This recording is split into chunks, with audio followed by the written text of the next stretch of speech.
ดะแมนศูนย์พัฒนาสมองเด็กก่อนวัยเรียนเพื่อกระตุ้นสมองเด็กให้ได้รับการพัฒนาอย่างเต็มที่เพราะเด็กน้อยทุกคนล้วนแต่มีศักยภาพที่แฝงอยู่ในตัวและต้องการฝึกอย่างต่อเนื่องและถูกวิธีมาฟังเสียงตอบรับจากผู้ปกครองที่ได้พาลูกมาเรียนที่ชิชิดะพร้อมกันเลยแรกๆแม่นเฮาได้ไปไปรู้จักกับอ้ายเอื้อยที่ลูกเพิ่นประสบผลสำเร็จหรือว่าลูกเพิ่นเรียนเก่งเนาะเฮาก็เลยไปถามอ้ายเอื้อยว่าได้ฝากลูกเรียนอยู่ไส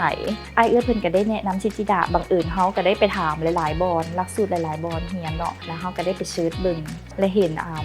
เข้าไปเพจชิจิดะและแรกๆที่เฮาตัดสินใจเข้ามาก็คือว่าเพิ่นเป็นหลักสูตรของญี่ปุ่นตั้งแต่แรกที่ว่าฮู้ว่าศูนย์ชิชิดะมาลาวเนาะเฮาก็ไปเสิร์ชตามอินเทอร์เน็ตว่ามันแม่นอีหยังก็ไปเบิ่งว่าโอ้ชิชิดะนี่เป็นหลักสูตรที่ว่ามีอยู่ทั่วโลกและต้นกำเนิดมันอยู่ประเทศญี่ปุ่นจนมาเฮาก็ไปศึกษาเบิ่งเฮาก็รู้สึกว่ามันเป็นการเรียนการสอนที่ว่าเน้นกิจกรรมและก็น่าสนใจตามที่แม่สังเกตเห็นเนาะกิจกรรมที่น้องฟินิกมักจะเป็นโจโจบังแล้วก็คิดเลขค่ะนะไล่เลขเจ้าเวลาที่ครูจะเบิ่งลูกคิดเบิ่งอย่างไรสำหรับกิจกรรมที่ลูกมักเนาะที่เห็นคักๆจะเป็นเรื่องบัตรคำแล้วก็ทุกกิจกรรมของชิชิดะค่ะเขาเจ้าเฮ็ดได้เขาเจ้าก็มักพ่อแม่ก็ต้องพาเขาเจ้าเฮ็ดแต่พ่อกับแม่ก็มักถือว่าออกมาดีเนาะนับตั้งแต่มิลินเข้ามา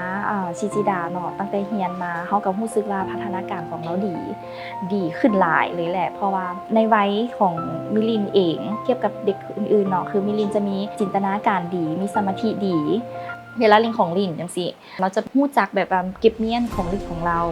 ให้เป็นระเบียบเก็บเมียนด้วยตัวเองจังซี่โดยที่เฮาบ่จำเป็นต้องบอกเราซึ่งเราได้จากการเรียนชิจิดะนี่แหละอันนึงที่สำคัญก็คือการพัฒนากล้ามเนื้อของเราซึ่งเวลาเราจับบ่ายสิ่งของต่างๆคือเด็กน้อยทั่วไปที่แบบว่ายังน้อยอยู่เนาะเพิ่นจะบ่สามารถกำหรือว่าสัมผัสกับสิ่งของที่อยู่ต่อหน้าหรือว่าให้เฮาจับเนาะเป็นเวลาโดดๆแต่ว่ามิลินเราจะเป็นเด็กน้อยที่แบบว่าจับสิ่งของนั้นได้อย่างแน่นภายหลังที่น้องมาเรียนเนาะเห็นได้ว่าน้องมีพัฒนาการดีขึ้นหลาย6 เดือนนี้น้องจะสามารถชื่อน้องก็จะสามารถรับรู้ได้ว่าเป็นชื่อของตัวเองแล้วพอ 7-8 เดือนนี้น้องก็จะสามารถเริ่มเว้าได้แล้วนะซึ่งถ้าเทียบใส่ลูกด้วย2 คนโกนกับพัฒนาการของฟินิกจะพัฒนาขึ้นไวกว่า2 คนถ้าเทียบใส่กันนะภายหลังที่น้องได้เรียนจบเนาะก็จะเห็นความแตกต่างพัฒนาการของน้อง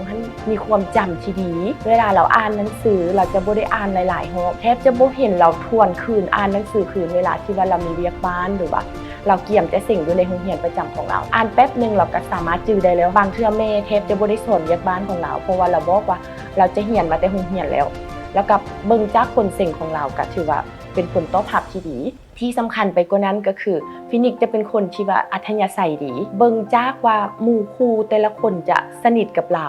เห็นว่าพวกรุ่นอ้ายป.3 ป.4 จะมาถามหาตลอดว่าฟินิกไปไสเราจะเข้ากับคนได้ง่ายลิ้นกับคนได้ทุกช่วงทุกวัย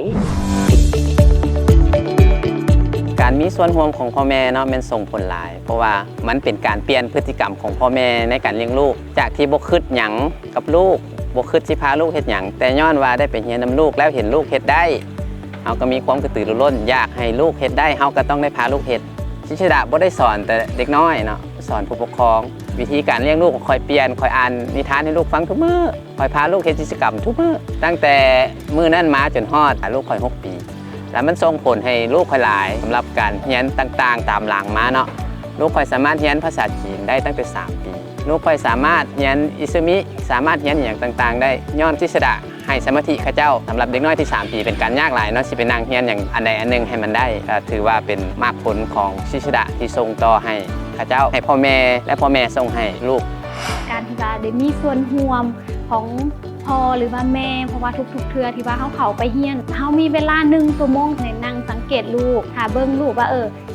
วิธีการแก้ไขปัญหาของเราเป็นแบบใดหรือว่าลิ้นกับลูกอินเตอร์แอคกับลูกแนวใดพาลูกเฮ็ดแนวใดแล้วก็วิธีคิดของเราเป็นแบบใดซึ่งว่ารู้สึกว่า1 ชั่วโมงนั้นเป็น1 ชั่วโมงที่มีค่าที่สุดเลย